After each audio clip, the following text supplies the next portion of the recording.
Absolutely, yeah. So just, Shanti was talking about our tradition. We often begin with a prayer, and Yogananda offered a way for us to relate to the divine. It's not this is not the limited way to relate. There's many ways, but a way to invoke the divine presence. So you're free to, I'll say the prayer, and if you feel to respond, and I'll say it and you can respond, or you can simply listen to the words and take them in, whatever feels right for you. Heavenly Father, Heavenly Father, Divine Mother, Divine Mother, Friend, Beloved God, Friend, Beloved God, Great Masters of Self-Realization, Great Masters of Self-Realization, Jesus Christ, Jesus Christ, Babaji Krishna, Babaji Krishna, Lahiri Mahashaya, Lahiri Mahashaya, Swami Sri Yukteswar, Swami Sri Yukteswar, and Paramhansa Yogananda Ji, and Paramhansa Yogananda Ji, saints of all religions, saints of all religions, friend and guide Swami Kriyananda, friend and guide Swami Kriyananda. we humbly bow to you all. We humbly bow to you all. Be with us as we gather this evening. Be with us as we gather this evening. Help us to feel thy divine presence, Help us to feel thy divine presence, thy healing light, thy healing light, thy perfect love, thy perfect love, and help us to awaken and help us to awaken to our own soul nature, to our own soul nature, to feel strong to feel strong and connected and connected to you to you and to all. and to all. Om, Peace. peace, Amen. Shanti,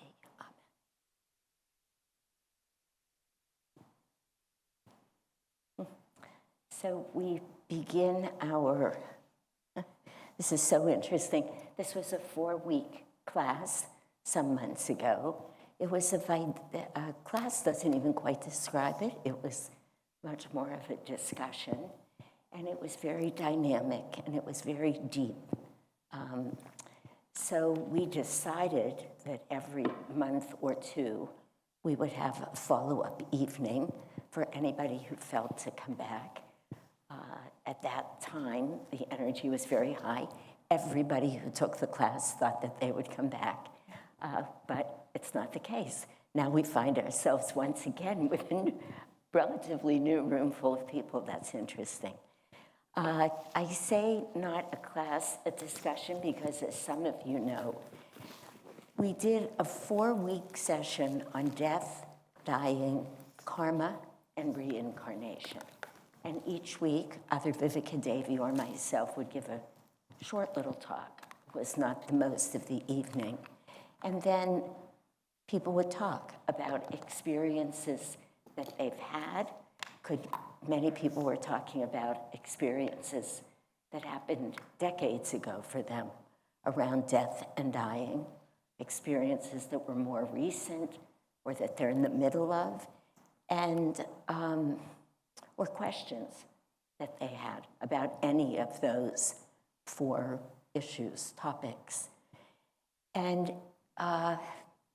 so tonight, what we're going to do is not really give a talk as soon as I quit talking, but rather open to first see if any of you have anything that you want to speak about, any questions about death, any questions about the moment of dying, about karma, about reincarnation. And what I'd like to say, because as I look around the room, I see that many of you are newish to our teachings. These teachings are universal teachings. They happen to have come to us through our teacher, Yogananda, who's on the altar behind me.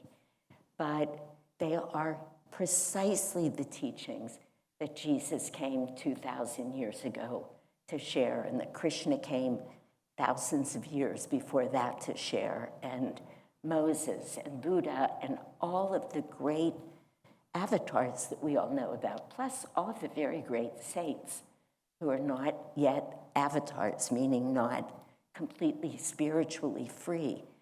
But it doesn't matter the religion. Once anyone has had an experience of what I will call truth, and Vivekadevi mentioned in her prayer that she was praying that we could touch into and expand our soul nature. And the soul is beyond any of the ways that our minds think. We think man, woman, Indian, Latino, American. We think good, bad, right, wrong. And we have all of these judgments that we carry and ideas and concerns. That's our ego. That's the very human side of us. But in terms of our soul nature, all souls, doesn't matter what kind of a body it's in, where that body was born, nothing matters. Every soul is drawn to find that perfect love. And that's the journey that the soul is on. So I'm saying this to all of you to say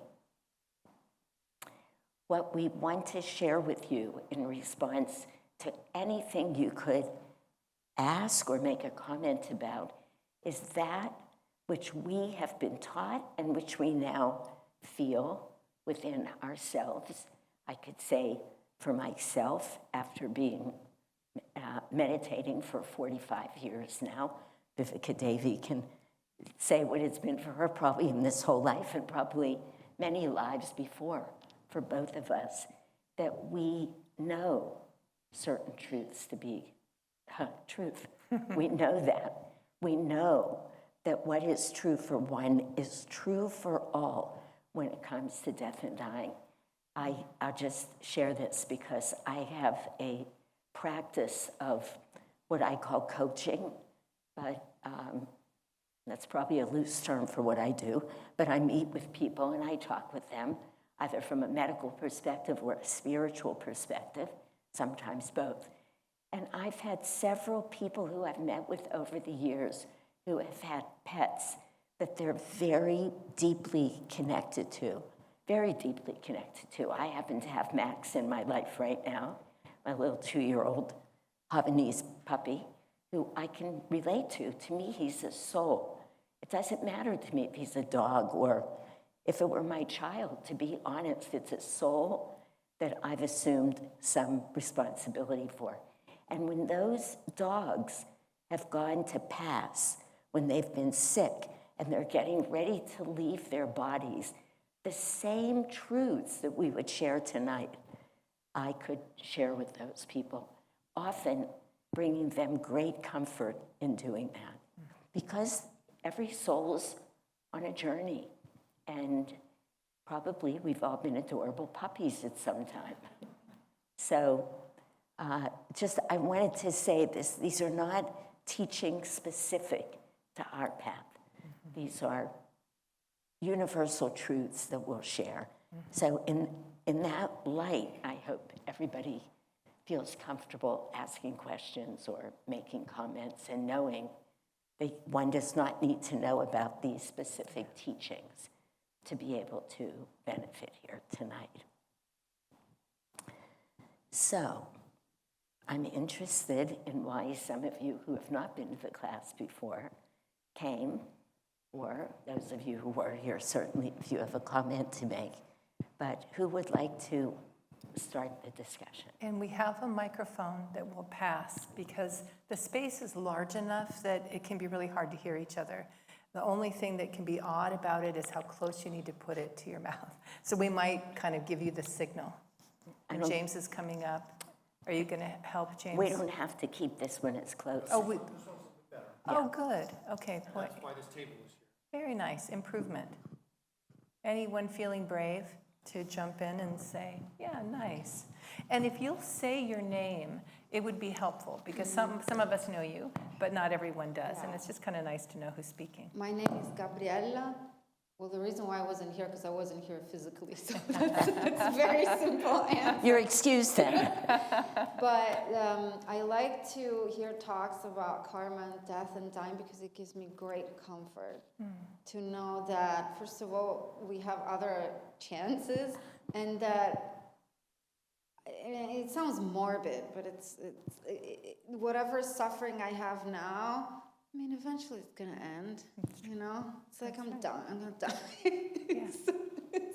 It's a relief, I don't know, and it puts everything into perspective to know the cycle of souls. Yeah.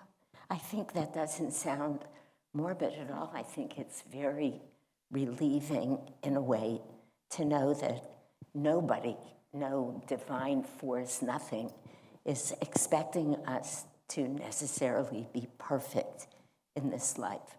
What they're asking of us is that we do the best we can for our own good to head in the right direction. And to know that if you don't have something in this life, I mean, that there's a cause and effect, there's a reason, there's a lesson. That's also very comforting to hear from me. Yeah. Okay. Yeah. Beautiful, welcome. Ellen's like, no thanks. Anyone else want to just say what Shanti's asking, why you're here, why you came before? I mean, you don't have to say why you came before, but why are you here? We know what drew you. Yeah, Ellen will. Just building on what Gabriella said about the comfort in knowing that you will die. I never thought of it that way until I was in Chartres Cathedral in 1991, about 2 years after I'd had cancer and survived it, and wanted to live, since you kind of face your death a little bit when you go through that process. And I had never been there, and I had been by the exit off the freeway at least 20 times and never gone. And I knew I had to go at a special time.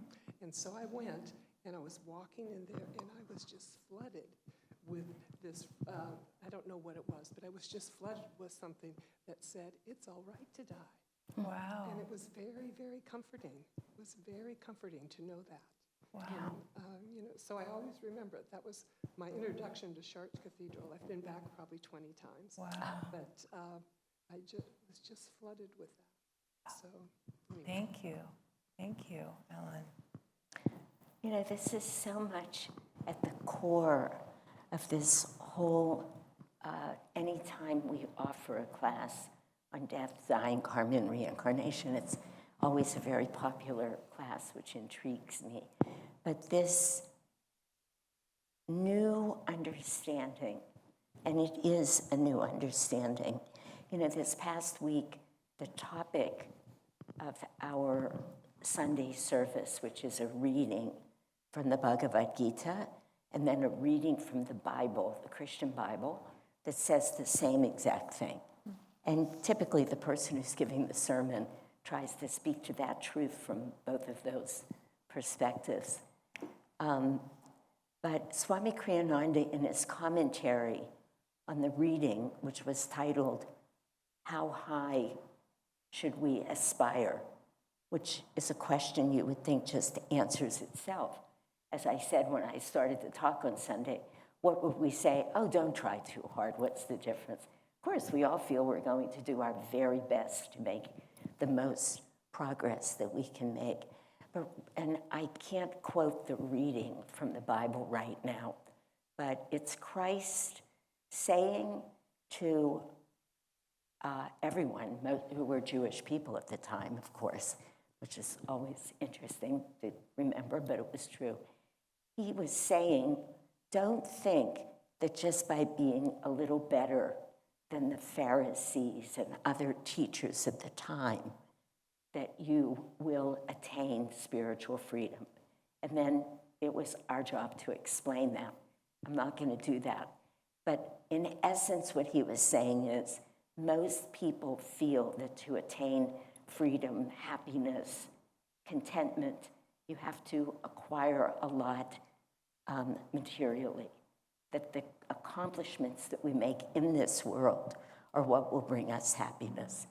And Christ's point and Krishna's point in the Gita, and I see Val shaking her head no because she knows better, is, of course, that's not what brings us happiness. What brings us true happiness, again, is allowing our soul to move closer and closer to freedom, to finding true love and true peace, true compassion, true generosity, all of those spiritual qualities. But why I'm saying it right now is that Swami Kriyananda says in some part while he's explaining that, he says, in order to understand this teaching of that week, one would have to be willing to let go in our mind of all of what we've been taught in this life, all of what we've been taught that would bring us happiness, all of what we think are the most important goals,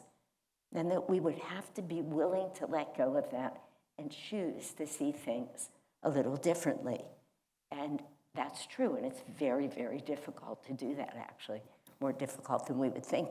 But why I'm saying it now is because of what Ellen's saying and Gabriella's saying. Death is not what we have been taught it is, most of us. I say we, because many of us have been taught that it's an end. And the great spiritual teachers of every religion says we're just on a journey, and we die, and then we're reborn, and then we move forward. It's not actually forward, it's actually expansively. And our souls get to grow and to get closer to that place of pure love, true pure love, which is what we're all longing for. Even when we want another degree or a new pair of shoes, or we're all looking to be happy, right? And so we don't often see the comfort that can come either from death or to be able to say, it's okay to die. It's okay. And in fact, might be more than okay. But it's a whole new way of thinking about this. It has nothing to do with human grief, because we still grieve when we lose people.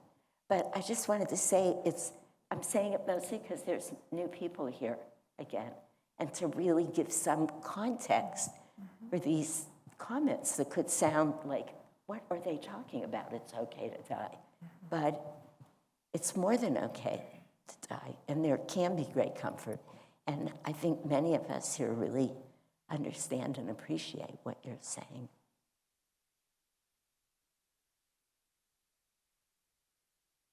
Yeah.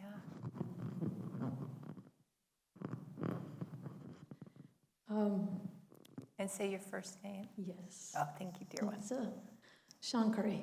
Shankari. Yes. And I am on this path, and as you guys know, I've just moved up here to the Ananda community just a week ago, and a little more than a week ago. And the reason why I'm here tonight is a lot to do with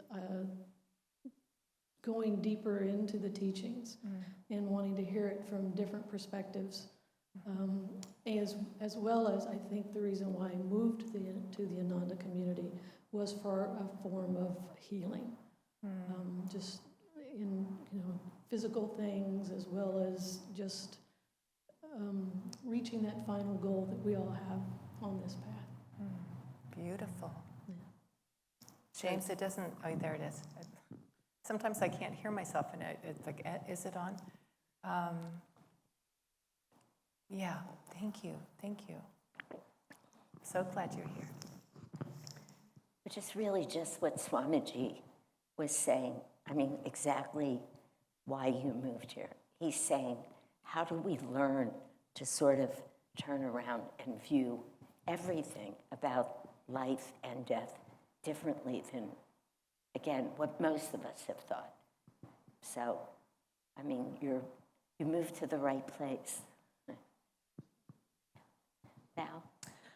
My name is Val, and we came to the class before. We were actually kind of guided to the class from our son that had passed in December in an accident. I'm going to try to keep it together. It's okay. It's all right. So we've been getting a lot of signs from Devin I mean, just in-your-face signs. Wow. On Thursday of last week, I reminded Darwin that we needed to sign up for this class. And I went we have a large room, and I was in that room, and I was working on my computer, and all of a sudden the lights started flickering. And the lights had flickered the weekend before with the younger grandkids. And I knew it was Devin. But they started flickering, and I called Darwin, and I said, Darwin, you need to come in here. I think Devin's going to try to talk with us. And the lights were flickering, and I said now these lights don't flicker. They've never flickered. They work perfectly fine. Yeah. And I said, Devin, if this is you, flick the lights twice. And he flicked it once. And I said, okay, that's only once. You need to, I said twice. So he flicked 2 lights twice. Huh. And then I said, okay, so it's you. My son was an avid baseball player. And I said, are you playing baseball? And the lights went nuts. Wow. They just started flickering like crazy. Wow. And I said, okay, we really miss you. And the lights, we had a light show going on. I mean, it was just phenomenal, the light show. Wow. My husband sat down in a chair where one of the lights is right above the chair. And he asked him a question. And he flicked that one light twice. Wow. And then we were just talking, and the lights were giving us the answers. And then, of course, he had to go. Right. And then of course, we checked the lights. The lights work fine. They've never flickered since. But I thought I just put together, it was the day that I said, Darwin, you need to sign up for Amazing. to come. Amazing. So I think, again, Devin was guiding us Yeah. to come back again. Yeah. And I think it also may be for you to let you know that you'll be able to communicate with your loved ones after you're gone. That they can connect with you. But you have to know the signs. You have to be open to the signs. I mean, my dishwasher has been open and turned on its own twice. The car locks on me. Just automatic. The radio turns on in the car for no reason, or the radio will turn off for no reason. I mean, his favorite song comes on. I mean, it's just, you have to be open to the signs, but your loved ones are still with you. And it's hard for us because we want to hold them and we want to talk to them like we do on a daily basis, but they're still there. And I'm trying to meditate so that I can go to that next level, but I keep falling asleep. So I need more practice. That's It's good something you're else we trying. should talk about. That's a whole other topic that we should talk about. Yeah. It's good you're trying, and it's so powerful and beautiful to hear what you're sharing, Val. Yeah, to have you both here. And I love that, I felt it last time when you guys came, that you are carrying a powerful message, right? That I felt it, just as you said, you were guided to be here, and it really felt true to me. That, the things that you shared before of Devin's presence and his role as a spiritual guide, his role as a spiritual teacher. And it just kept being affirmed in different ways. And teachings are meant for everyone. They're meant for everyone. So I agree with you that you're sharing your truth. It's authentic. You're just sharing your life experience so beautifully and vulnerably. And the same with everyone, right? What we share, as Shanti began tonight, it's universal. These teachings, they're universal. They touch all of us. And as she said, we don't really call it a class. We don't know what to call it other than, a gathering. But there's a lot of power in these topics. So I really appreciate your share. Yeah, thank you. Darwin, were you going to? So I'm the mysterious Darwin she keeps mentioning. And beyond all the grief for our loss, which has been immeasurable, but I began to question my own spirituality.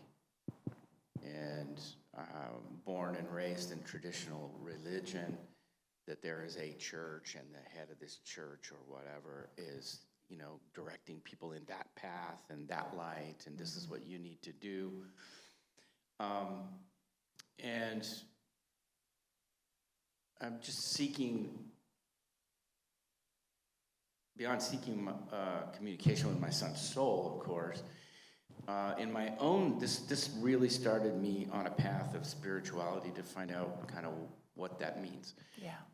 And in reading a couple of books that you generously gave me, I'm not finished with them by any means. There's some tough reading in the Gita, but Yeah. I mean, I found that rather than relying on a figurehead representing a church or religion or whatever you want to call that, the redirection inward, instead of looking outward as much, but the redirection inward was kind of the key to love and happiness and what I could feel about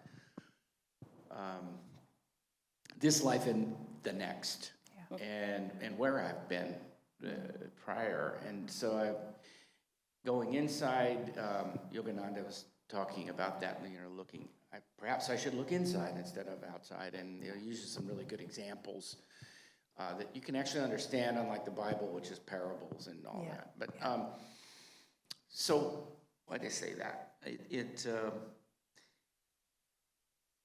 I've watched about 1 million of these videos of if any of you have ever seen them, near-death experience videos on YouTube and whatnot, and I find them fascinating. And the part I find fascinating seems to be a consistent theme that when anybody's having this near-death experience, no matter how or what or why, they've entered this place of just universal love and happiness, and death being this thing like, well, I may not want to go back where I was. Don't save me. I'm saved. I mean, I'm in a better spot. And so this was all very difficult for me to understand in the midst of this, and then questioning my own spirituality. So what I like about these meetings and this gathering is being able to get a little different perspective than the one I was taught all my life. Because the one I was taught all my life is one way to look at it. And I think this has opened up a lot of new avenues for me to learn. And then, like as Val said, I would have never believed in signs before. I don't know. I thought you died, you went in the ground, got buried, and someday God will come down and resurrect everybody, and we'll all be happy running around. And I don't think it really works that way. It's got to be found inside, in some deep, measurable meditation and whatnot. So anyway, that's my quest. I'm not there by any means, but I am learning something new and different, and it is interesting and pleasurable in that respect. So anyway, Beautiful. Thank you. And let me just say, just give us 1 second. You hold the microphone, but give me a minute. Yeah, it's so moving to hear both of you speak. Let me just say out loud, if you don't mind. I forget what month we gave this class. Was it February? Sooner than that, it seems January. like. January. So it was like 5 weeks. Val and Darwin and their Delayed for weather. 2 children and the fiance of their son who died in a motorcycle accident 2 weeks before this class. And they showed up here. We didn't know them. I mean, this room was packed, and these 5 people walked in. And that just was not that long ago when you think about how life goes. And I would say to you, just from personal experience, part of me is sitting here feeling the pain of what you're going through. So this does not relieve all of that pain. But still, right alongside of that, I just feel so much, I want to use the word joy, but I don't want it to be offensive. You use the word pleasurable, so fair enough. But it's amazing what's happened in just a few short months. And I said to you when the three of us met that I feel we never know why people leave when they do. We feel people leave when they've made all of the spiritual progress they can make in this life, usually. And that's, I mean, you see babies die. How can you explain that? Or even stillborns, or in this case, a 28-year-old son. It makes no sense, except his soul had, and we talked about this, I know, but the other thing I keep feeling when I'm with you is how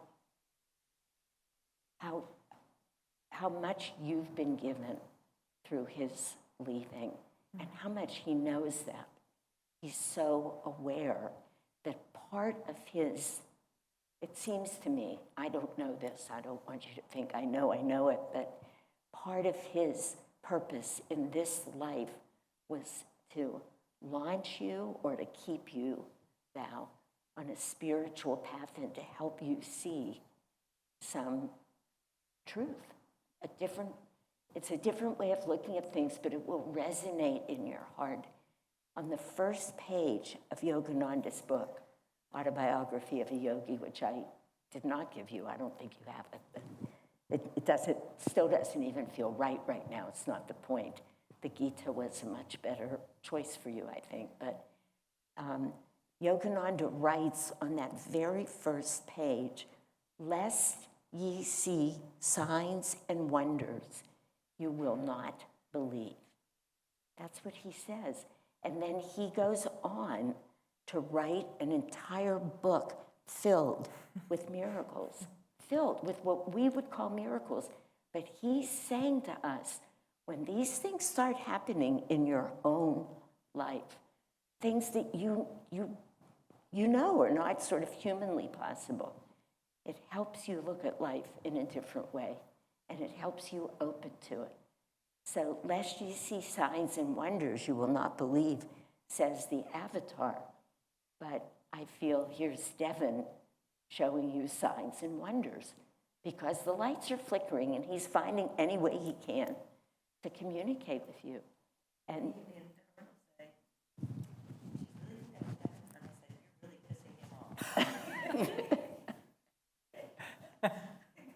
You're really making him mad. well, you know, people. So then he had the soap dispenser go off on him today. People will make a big case that you're just making it up, you're imagining it. I don't care. Exactly. Yeah. Signs and wonders. So. I feel him. I know. Yeah. There really is something very, I can say it to you now, I couldn't say it the first week, right, or 2 weeks, but there's something very beautiful about the journey that you're on, right alongside of all of the pain. Again, I'm not minimizing it. Yeah, it's beautiful. I don't know if that was on the recording, and I know James is recording, so Val's saying he's on the journey with us. Yeah. Ken. Yeah, hi, my name is Ken. And for most of my life, death was a subject that kind of was taboo. And then about 20 years ago, I had a little medical crisis, and I had to confront that. Maybe you're going to die. And directed me here to Ananda. I came to church. And my first lecture was the spiritual director, Asha. And it's changed my whole perspective about dying as a result of that. Wow. It's just, and for those that see, I'm here just every Sunday I can. Because I try to tell people, there's just like a table has 4 legs or whatever, you need to have balance in your life, and it's not just the physical and the mental, but the spiritual. And for me now, I have such a different perspective about dying. that I had 20 years ago. And it doesn't bother me anymore. I'm not worried about it. I worried about dying. And I grew up Jewish, and that, was kind of taboo. My mom said to me, I don't want to die, Ken. Make sure I don't die. That was a big charge she had. Well, I did keep her alive as long as I could because she didn't want to die. Yeah. I did whatever I needed to do. I brought her out here to live with me and make sure she, But being on the spiritual path has turned my life around 180 degrees. And I'm grateful to Ananda. And as Shanti said, it's not one teaching versus another teaching. It's a way of living. Yeah. Thank you. Thank you. Yeah. What a blessing, huh? Yeah. It really, Yogananda said, what comes of itself, let it come. And it's just so not how most people live. We're all so busy usually trying to manipulate life, trying to make it what we think it ought to be. But I just am feeling that kind of peace in you, Ken. And I'm so glad that you spoke. Ken and I have been I don't speak very often. dancing around each other for decades. And I'm not kidding. And I just... I'm very quiet. Yeah. Shanti knows. The only time that... Go ahead, give Ken the microphone so we can... Sorry, the only other time that Shanti and I kind of related was I fainted here in the church.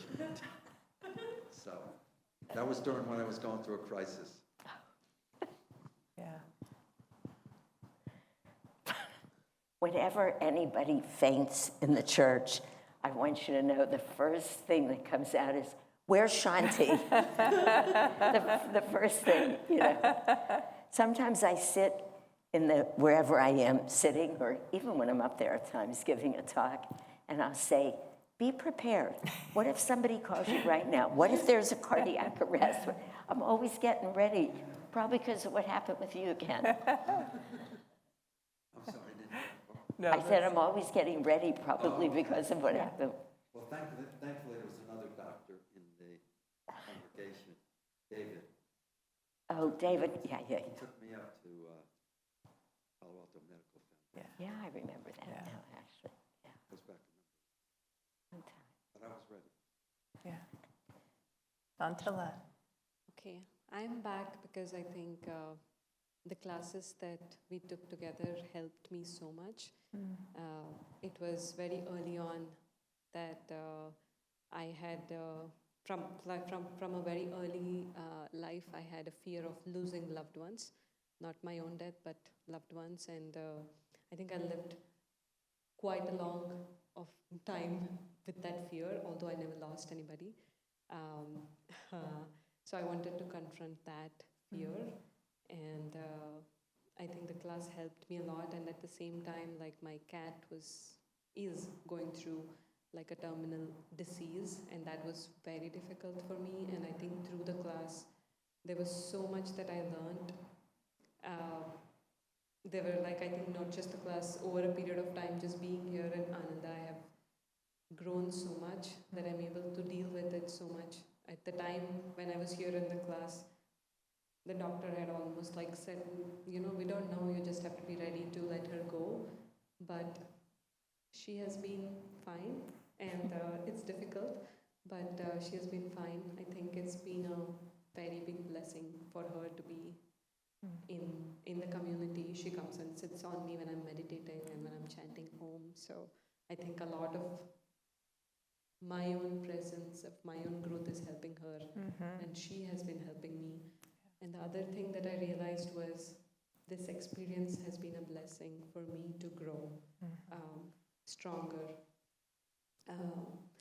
I think one sentence that I read in the book God Alone was from Yanamata, that God, I ask you to change me, not my circumstances. So I think all of this is changing me, like, incredibly more than I can realize.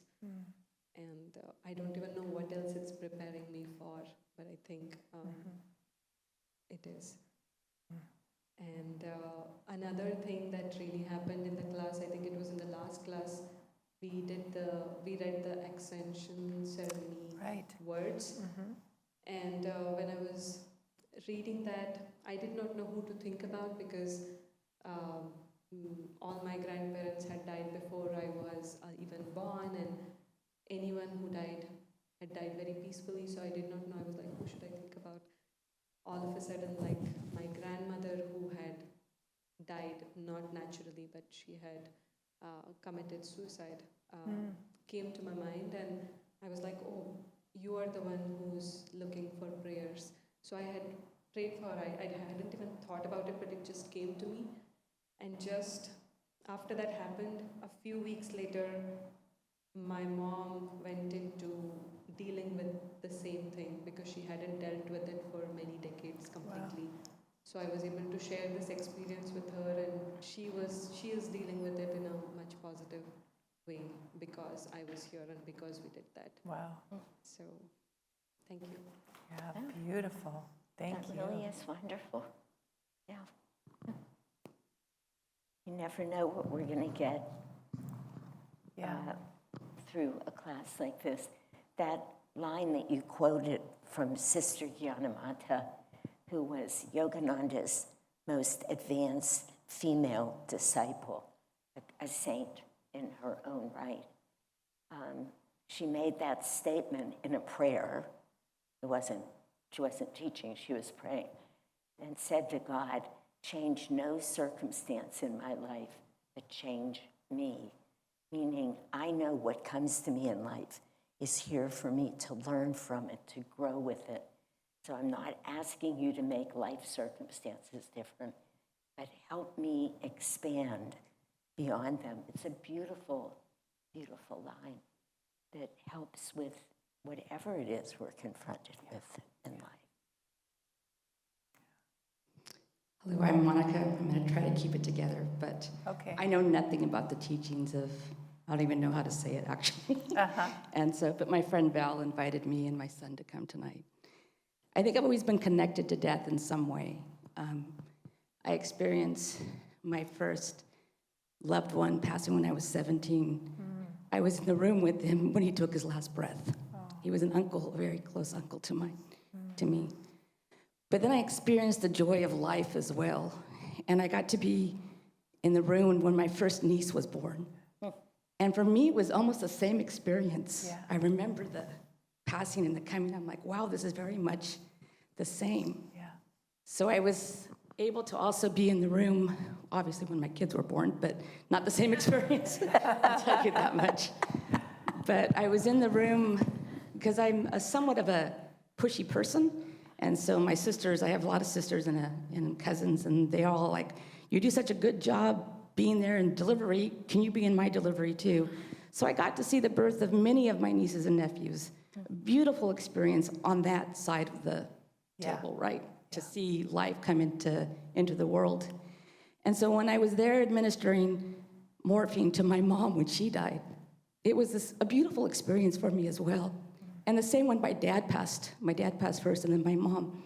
So death to me is always been fluid, always something that I've learned to kind of expect and understand when it happens. But with the passing of Devin, which is tragic, and he was a good friend of my son's. And I'm sorry, Belle, I know this is hard for you, but my son is here next to me, Martin. In the last 6 months, he has tragically lost 5 dear friends. And I don't know how to support him. Yeah. I don't know how to explain that to him. Yeah. I don't know how to lead him to a good place. Yeah. And I fear that he doesn't know either. So when Val invited us here, when I explained to her what was going on with Martine, because Martine and Devin were really good friends. They played baseball together for years. And she said, I think Devin wants Martine to come here. And I said, well, then we're going. And as I pulled up, when we were at the service, they played an amazing video of Devin's life. and they had this one song, Tennessee Whiskey, that played over and over and over. And I thought to myself, I will never be able to hear that song again. What is without the song? Tennessee Whiskey. Tennessee. Is that what it's called? Yeah. I said, I'll never be able to think of that, hear that song and not think of Devin ever again. And so as I pulled up to the lot and I said, what am I doing here? I'm Catholic, I'm baptized, communion, confirmation, wedding, everything. There when the priest read rites to my parents, what am I doing here? This is not what my parents raised me. Tennessee Whiskey came on. Wow. And I said, I'm here. Golly. You mean just tonight? Just in the parking lot, yes. I hope you're finding some And I even said- consolation with Christ up there. And so next week I'm going to Tennessee for a conference, and I will drink a whiskey on Devin's behalf. Oh, Next week? No, I'm going to first. Okay. yeah. Wow. Wow. Do you want to Monica. say anything? Yeah. Yeah, my name is Martine. I've lost 5 people in it was 4 people in 4 months, starting in December. Wow. It was my friend Devin, one of my best friends growing up. And then it was my friend Lucas, and he was, we met him in Hawaii, and he was like, we had lost our IDs. I lost everything the first day we were in Hawaii. Like my whole wallet, every single dollar I had, my ID, my debit card. And so we're just walking around and we're hanging out, and this kid Lucas comes running up behind us. Like, oh, you're from the Bay Area, because I had a Steph Curry jersey on. And so, and little did I know, we would end up being really good friends for 5 or 6 years. Wow. And then he ended up actually inviting me to the Raiders versus Niner game in Oakland, and he tragically passed in his hotel room afterwards by himself. And so I get signals every day. I mean, even today, my friend Justin, when I moved into these apartments in Hayward, he was the first kid that I met there. And every time I would walk up my stairs, I'd see him making music in his bedroom. He lived by himself as well.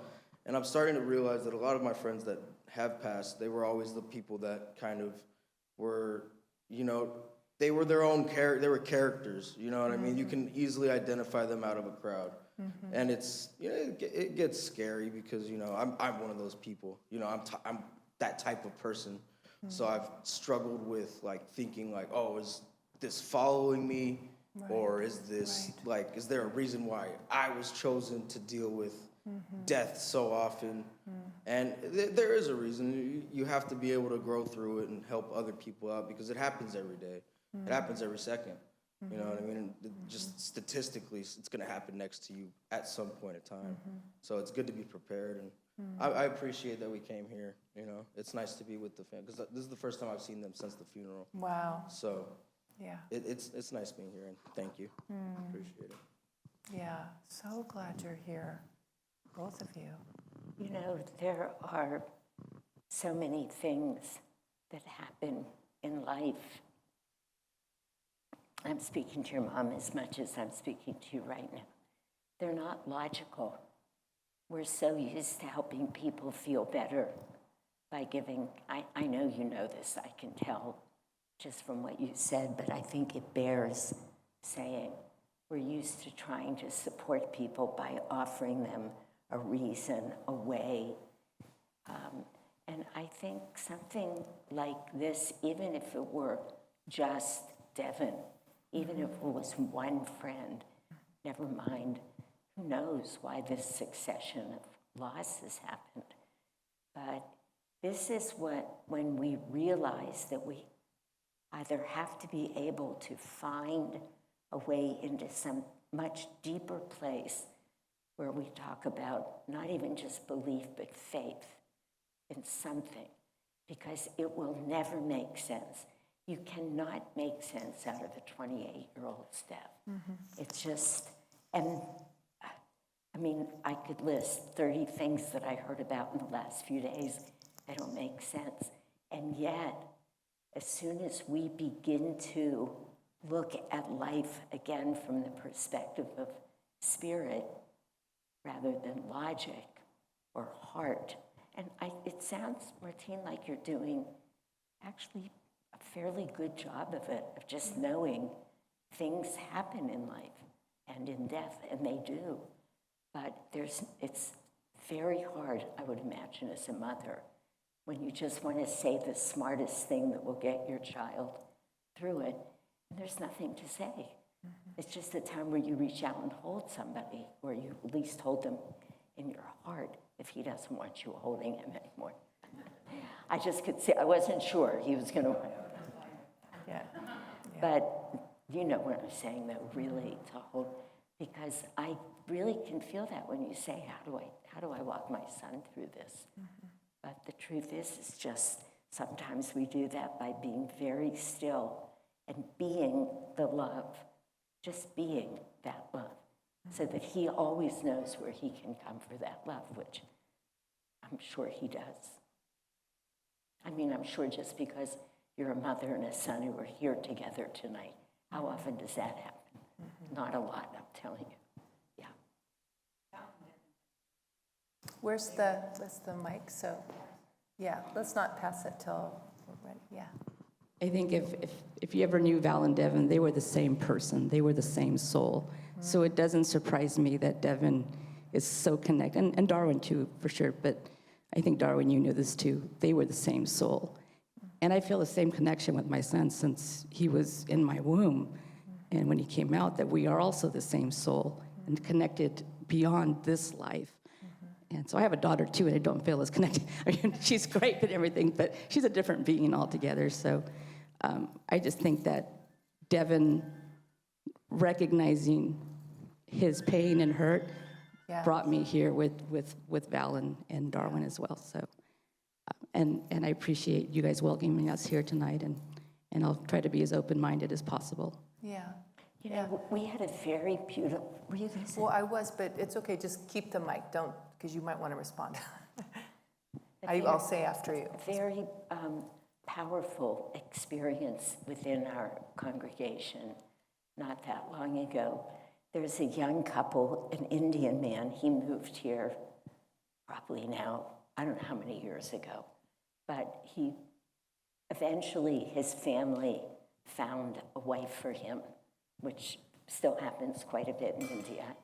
And he told me, I'm going home to meet her, Shanti, but I'm going to have to tell my parents no if she's not a deeply spiritual person. Anyway, they got married. They're a charming young couple. And she moved here about 1.5 years ago. And I could tell that they really wanted to get pregnant very quickly, which they did. And they went to India. She was about 7 months pregnant. And she has one sister in particular that she was very, very close with. She's 26, sister was 23. They had this great visit with the sister. And now they stayed for a month. So she was about 7.5 months pregnant, flying home. And unbeknownst to them, while they were on the plane, the sister got dengue fever and died in 24 hours, 23-year-old. And so here's this one, 26, having her first baby, and the sister just passed. And I'm saying it to you because I went through that with them, and even with her parents. They just looped me in over Zoom calls, actually WhatsApp calls, but whatever. And it was so amazing because you were saying how close life and death are. They just are on either side of a razor's edge. And it makes perfect sense to me, but not to most people. But the parents took that, obviously they were devastated, and yet in the same moment, they were totally able to experience the joy of this new, beautiful soul. He's now 3 months old, so this was a while ago.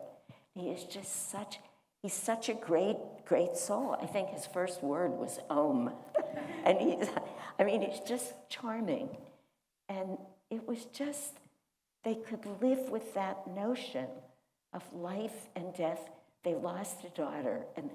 But I was just reminded of that when you were speaking. And it's beyond words. You can't explain that, and yet it makes sense that souls coming, souls going, just the way it happens. And to be able to hear that and accept it like that speaks volumes about who you are, how you are. I'm also very glad that both of you came. Yeah. Yeah. Well, I appreciate both of you and what you shared, and what stood out to me at this, and especially as you just were ending, Monica, of saying, I'll do my best to stay open, right? And I mean, you're here, for heaven's sakes. That's both of you. That's a big gesture. And I feel that, I mean, it's so powerful to me, that moment of, what am I doing here? You know, what am I doing here? I'm Catholic. I'm like, you know, it did have an incarnation as a Catholic church at a time, right? But, you know, to be met with a confirmation from Devin, to be met with, you know, and that your receptivity to it, to say, okay, right? It's not that it answers it, like Shanti was saying, right? Like, oh, I don't suddenly get this, you know, intellectual, oh, it's all clear now. Now I know why I'm here. But what I felt is, okay, I am supposed to be here. I am supposed to be here. So, okay. And then we take the next step, right? Like, okay, I'll take the next step. And it really reminds me, Darwin, what you were saying of this quest, right? You know, just how I'm seeking now. I'm seeking. And those go together, receptivity and seeking. Right? And it's been my experience. I was just reflecting on what you shared, Ellen, of like how all these things tie together, that we receive answers. We receive answers. And they come, this has been my experience, they come and there's a quality to them that is clearly not just me having an idea, not just me thinking a thought. It's not that. It's so absolutely clear. And then especially something as profound as death is okay. You know, a comforting quality to the experience of death is okay. Death is all right. And again, what I was saying earlier, when we share those things, spiritual experiences, it's been my experience that we all benefit in hearing them. They have a power. They really have a power, and it comes through. And I felt it when you shared that. I could feel it. I'm feeling it as you guys are sharing.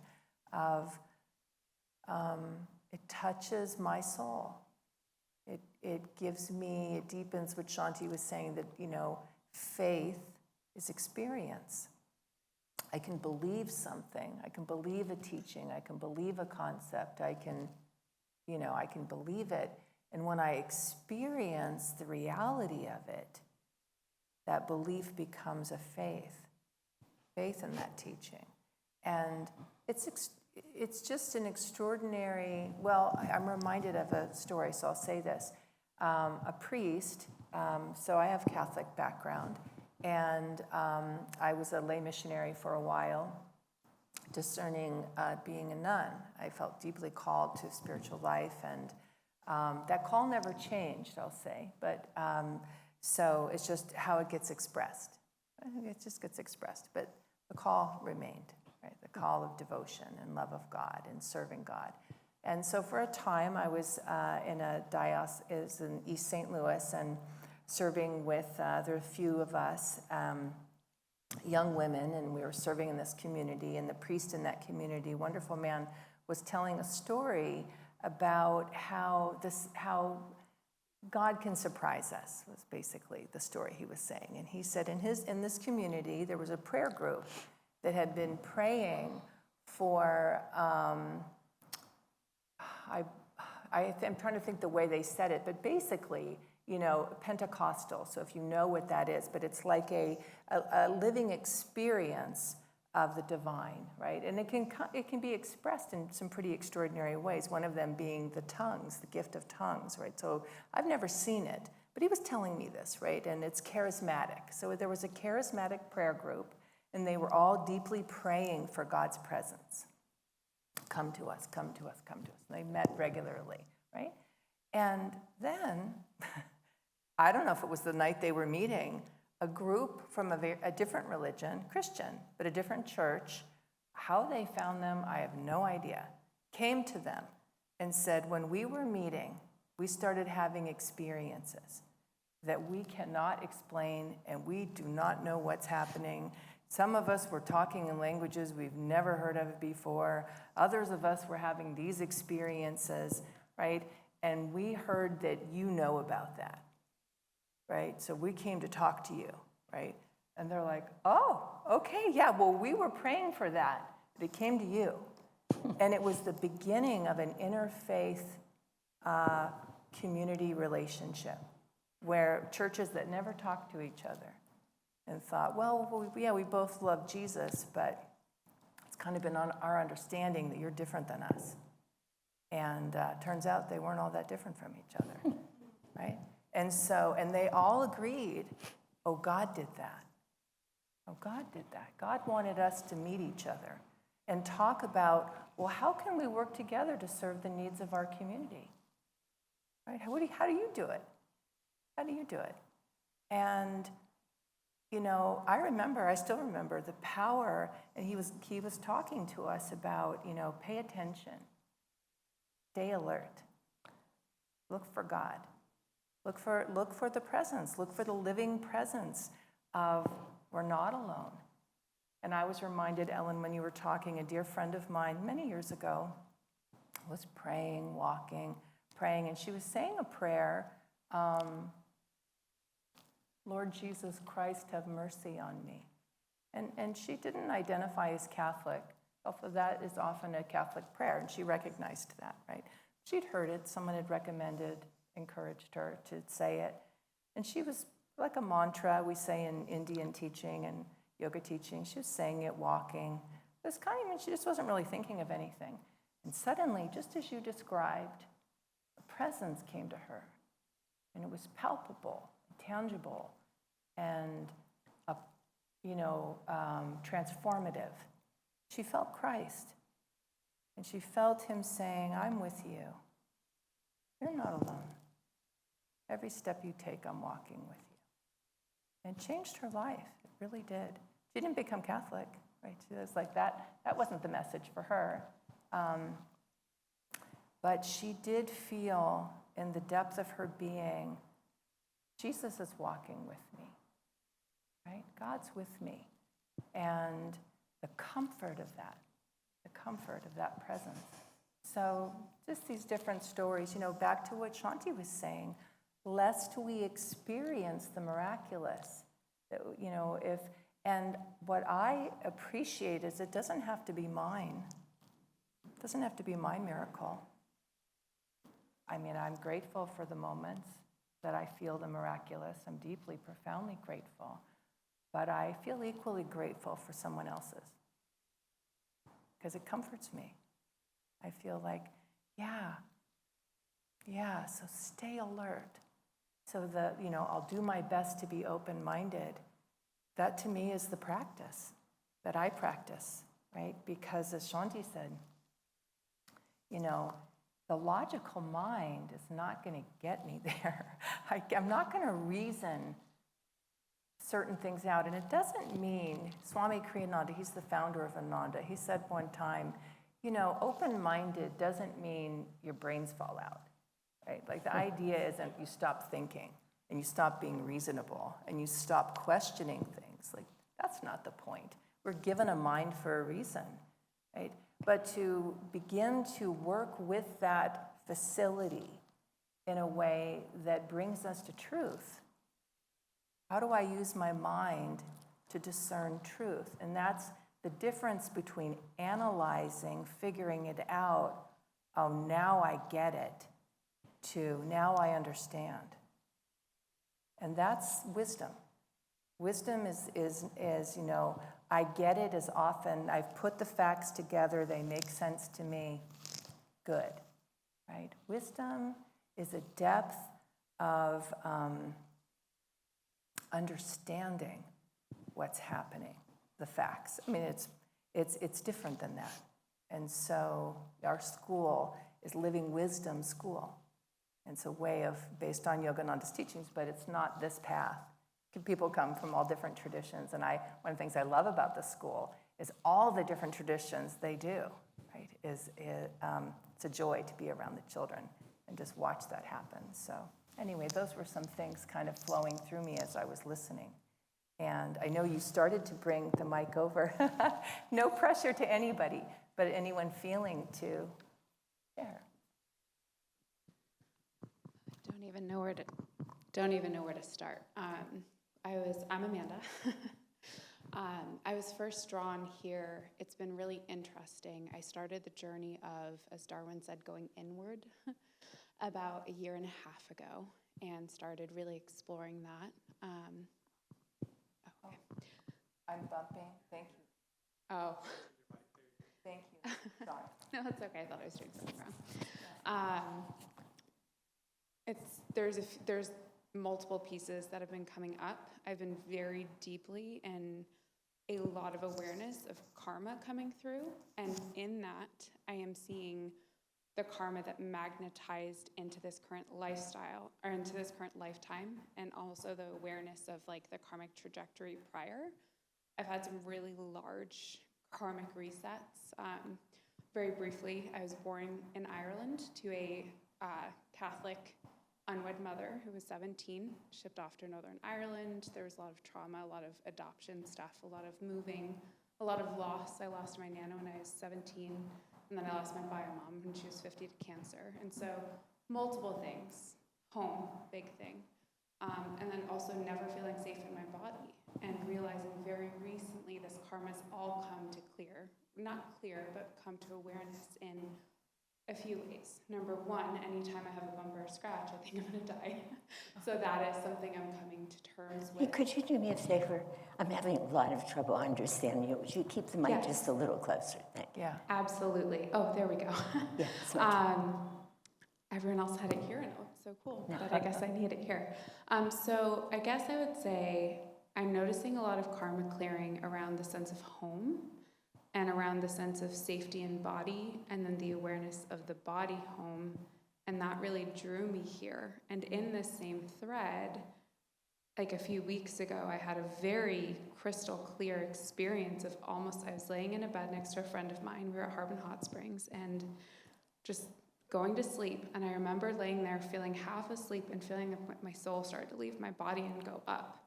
And I was like, oh, I guess it's my time. And I was like, it was very interesting because I've been very much looking at this fear of what is wrong with my body all the time, because I watched loved ones die and had a very strong sense of a lot of loss as a child. And then just kind of tying all this around to this awareness of this karma in this life of attachment to like body, attachment to that, and something has cleared in this going inward and this awareness of, all right, well, there's been a big disruption the past month. I moved into a house up in the cottage in the woods, and from night one there were raccoons knocking trying to get in, and the road washed out the night before I moved up, and we almost didn't make it up the mountain, and then the power went out for 5 days, and then I couldn't get to work, and then everything was happening. The propane ran out, and like all this stuff happened. And then to all of it, giant gas leak, and literally thought I was toast. Moved off the mountain very abruptly. That was like a 1 month little stint. All to say, it kind of wrapped around, I'm sorry, this might be hard to follow, but it just feels like I see all the threads of like the karma, and then the attachment to this sense of home, and how that has manifested almost in this, like, Carolyn Miss talks about how we manifest disease as disease in our body, and how we call that in, and it's clearing the karma to come to the peace. And I went to the other day, because it's been a lot. I mean, my vision's still not right, my lungs aren't right. I'm not doing well physically because of what's going on, but I don't think I've ever been more right spiritually. I went to Watercourse Way. I felt called, just as I felt called to come tonight. I almost didn't. I feel like someone dragged me by the ear and put me in my car. And I was sitting there, and I was just like, why am I here? Not in any way of like not wanting to be here, but just like, why am I here? Like, I no longer subscribe to, I heard someone earlier talking about not going by the way of the measurements. I'm no longer going for the degree. I'm no longer trying to have that picture perfect relationship on Instagram. I no longer care about this status. You know, a lot has kind of gotten shifted with the going inward. And it was very interesting because I got a very crystal clear download as I was sitting there. And it just was like, this is a gift. You're getting a gift as a human experience. And in that, you have necessities. You have to feed and water this body and take care of it. And maybe have a job to pay for the things to do that. Yeah. And then you have the Sava, the service, the community. You got these toys to come into this world. Go share them. Yeah. And then like the joy and the pleasure bucket. And it was just, I don't know, this feels all over the place. But when I saw this class, I just felt really drawn. And I will say, this is all very cerebral, and I know it's all in my mind. It's okay, it's okay. But I came in with all of that, and as I was sitting here and you were talking, when you first gave over the mic, and then we sent it back, and I was sitting here listening, and I just got hit with this giant wave of grief. And I almost started like sobbing. Yeah. And I was like, oh God, don't do it right now. Yeah. And I was like, okay, maybe this is the place to do it, because I was like, you've been so busy moving, trying not to do this and not to die and to find a home that like you have so much grief in your body. And I just got such a moment of realization, because my Nana raised me and then she died, and then my bio mom died of cancer, and I nursed her through that. Anyway, and I just like sitting here listening to your stories and what you shared and just being in this space, I just got this giant bam. It was like it brought me out of here, brought me into my body, and I just got clobbered with this giant thing of like grief.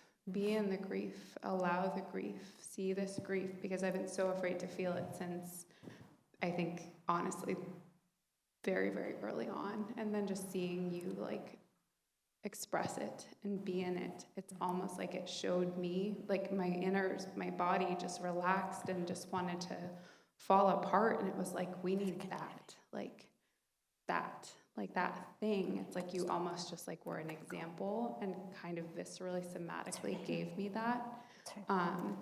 This is scattered, but thank you, because all of that is great, but what I just experienced is, I think, the start of a new level for me. So thank you for everything. Thank you for sharing and all of that. Sorry, that was a lot. No, it's okay. It's okay. Thank you, Amanda. Yeah. Anybody else want to share an experience? Or Vic? Oh my goodness. Well, I'm here because I listened to the class the last A little closer. Class. Yeah, you're good. The last class, and it was so touching and so inspiring. And I thought, I didn't know if this was online, so I decided to come. And I'm grateful to be here. I haven't experienced a lot of loss in my life. I have lost a couple pets, and I've been blessed to have Shanti with me and walked me through when Bodhi passed away. And I remember her saying, she says, instead of being caught up in the loss and the sorrow, think of it as two souls expanding together. And there was a shift that happened in me, and she referred to it as being in a place of grace, which I think it was. I mean, it was an amazing shift that all of a sudden changed everything for me, and I was very present, and it was about a 6-month period, and it was just, I'll never be able to explain how beautiful it was to just be there. It was so sacred. And my mom is 94, and she had a stroke 10 years ago, and she she is paralyzed and she has aphasia, so she can't speak. And so we haven't really been able to communicate in 10 years. I mean, we communicate. Mom knows how to tell me what she needs and stuff. But, I mean, as far as really having a conversation or anything, there hasn't been that. But it's been an amazing experience, and I'm just really grateful to have had this time to be with her. And I know that she's in hospice now. We just got hospice last week for her. And I just want to be in that place of grace with my mom, too. And having been there, I'm just prayerful to be present and to be at peace when, you know, whatever, as she progresses. And your story about your son, I don't share this with very many people, but my dad passed away 20 years ago. And I was at peace about it, but I always kept wondering. I just wanted to know if he was really okay. And one day I was just waiting for my sister, and I was waiting for a call, and I didn't know whether to leave or just to stay there and hang and wait for her to call. So I decided to stay, and there was a picture of my dad, and I just looked at it, and I said, you know, I just would really like to know that you're okay, you know? It would just be nice to know, not to hope, but to know. And so I was waiting, and I didn't really know what to do, so I turned the TV on. And there was a show called Crossing Over, which I had never seen before, and I've never seen again. But it was a psychic, John Edwards, I think his name was. And he had this family sitting around him, and he was talking to them. And all of a sudden he goes, there's a really strong energy that I'm starting to feel. And he says, it's really important he come through. His name is Walter, which is my dad's name. And so I sat there and I went, Walter, I go, wow. And then he goes, he really needs to say what he's here for. And he says he died suddenly. Oh, he asked the audience, does anybody out there know of Walter? And this girl stands up and he goes, what he's saying is he died suddenly in January, which my dad died suddenly in January. And we thought he'd live for another 30 years, and all of a sudden he was gone. And I thought, oh. And then he goes, and then he said, a grandchild was born since he passed, which my brother had a son that was born a year after my dad passed away on my dad's birthday. And I thought, And then they said there were 2 services. And he was really surprised that he thought more people would come to the second service, which my dad had 2 services, and the second one was the big one. And I thought that would be typical of him thinking more people should come. And then he said, what else did he say? My mom. He said his wife sits in a room alone on a couch, and he just wants her to know that she's there. He's there with her, and that she was very special to him, and he needs her to know that. And my mom had this little room. It was a TV room or a reading room off the living room, and she always sat in there alone, and she read. And I thought, wow, this is, and by this time I was kind of jotting down some of these things because there was just too many to kind of just go. And then at the end he says, does this make any sense? And she goes, yeah, some of it. And she goes, I have to call my sister Vicky, which is my name. And I thought, okay, Dad, I hear you. I trust what I'm hearing, and I will never question this again. And it was just gave me so much comfort. And I thought, there's something so much more going on than what we know. And now it's the family joke, Dad came through the TV to Vicky, and I thought, but it was something that I couldn't explain, and I thought it was real interesting. So anyway, I'm very grateful to be here. Thank you for sharing that. Yeah, Gabriella. I'd just like to add, too, because I was just very close with Vic when Bodhi was her dog who was passing, and it is one of the stories I was alluding to before. But it was so beautiful watching these 2 souls on a journey. And I said it before, and I hope I don't upset or insult anybody. If it was 2 human beings, it would not have been any different for me. I mean, Vic was really able to move into that place from one soul to another and experience the extraordinary grace of being able to walk that path with somebody. It's with another soul. And Anyway, it was a lovely experience. Never mind this thing with your father, which I never heard. Yeah. Yeah. Yeah. Wow. Whoa. Yeah. It made me think that sometimes, usually I'm sad about dying. I mean, the death of the people I care about, but there's just one person that whenever I think about her, it's my great aunt, I just laugh. Because she was such a character. And then one day because I get obsessive and I'm tormented, et cetera, et cetera. So one day I was really obsessed about something. And I just started thinking, I went to church and there was, I think there was a statue of the Virgin Mary. So I sat there very melodramatically and I started saying, please give me a sign, that I'm okay. So I go back home and I take a nap.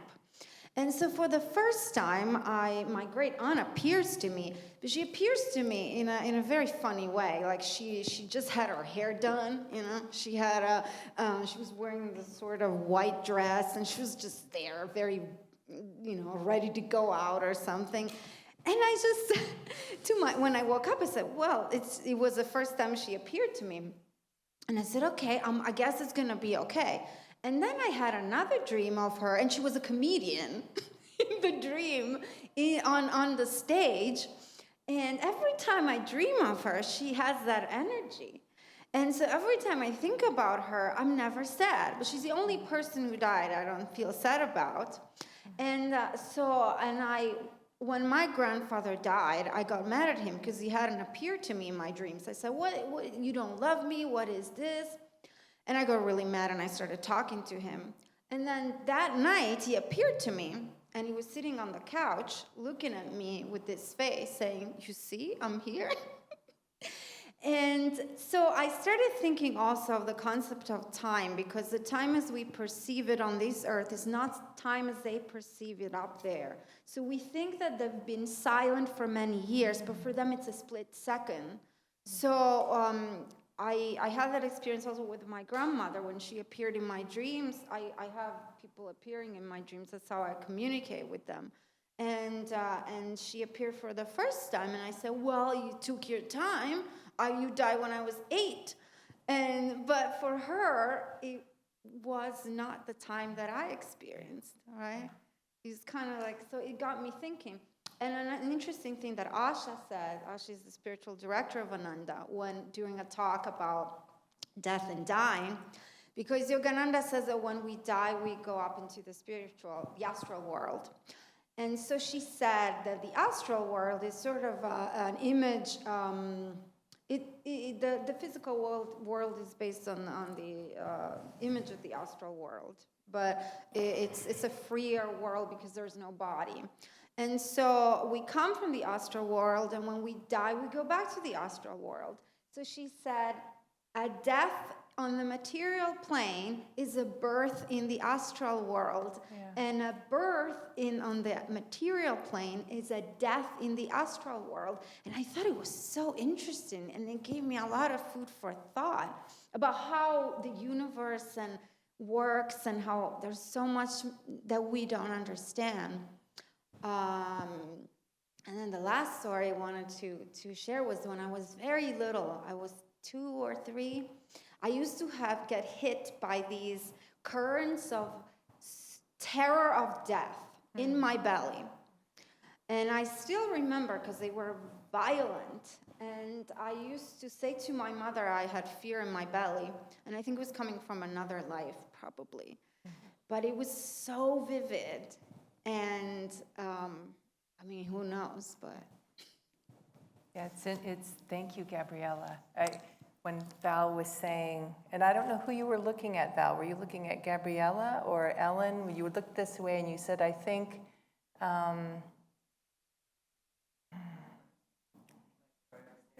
yes, that your story was there for them. You were looking at the two of them. Gabriella, yeah. So, and that you sit next to Ellen and her experience that she shares. Death is okay, right? This comforting. So just to, anyway, I'm not trying to explain anything, just acknowledging. So it's just about time. Yeah. I'd like to just end the evening now, just commenting on the depth of some of the experiences that have been shared, and hopefully the comfort that we can find from the realization that the soul lives on. If anything comes out of here tonight that's meaningful, it's that bodies come and go, and we miss people, and we feel very sad. We would very much, even Yogananda, when Gyanamata died, this wonderful disciple of his, he was crying. And one of the other disciples said, "Why are you crying? You know, she didn't really go anywhere." And he said to her, "I know exactly where she is, but my human heart still feels sad." So I think that's a kind of both and that we want to leave with tonight, is that it's all true. Our human hearts feel what our human hearts feel. That at a soul level, the connection doesn't stop. It doesn't go anywhere. And we continue life after life to really come in and out with many of those same souls in different relationships. Devin could very well be your mother next time. I mean, because again, the soul knows nothing about sex, gender, I mean, in terms of that, or relationship, or really, as Gabriella was just referring to, time and space. These things don't exist on an astral level, but the comfort that we can find knowing that we're all souls, no mistakes, we're even all here tonight with for some obvious reason, traveling together, and that in those relationships that are very dear, it's not a one lifetime thing. Whatever the relationship is, when you're that close, chances are you've lived many lives before, and you'll live many lives again. And hopefully, that's where the comfort is. It's just like holding hands with a dear friend and walking and expanding and moving on. And we have this illusion of life and death, but the soul never dies. The soul is an ever-living part of the divine, which is really what Christ was trying to tell everyone. So you don't have to worry about being in a temple of self-realization tonight. Christ is here, and he loves it. You know, there's a line in we call it a festival of light that we do every Sunday at the end of service. It's like a ritual. I mean, the Catholics have more of them than we do, actually, but this came to Swami Kriyananda some years ago. So every Sunday we tell this story, and it doesn't matter. It would take me too long to explain it. I don't want to do that now. But at some point in the festival, the line says, Jesus appeared to the great master Babaji, who's the top saint up there, right above Jesus. And he said, the lights on our high altar of inner communion with the Lord burn low and are ill-attended.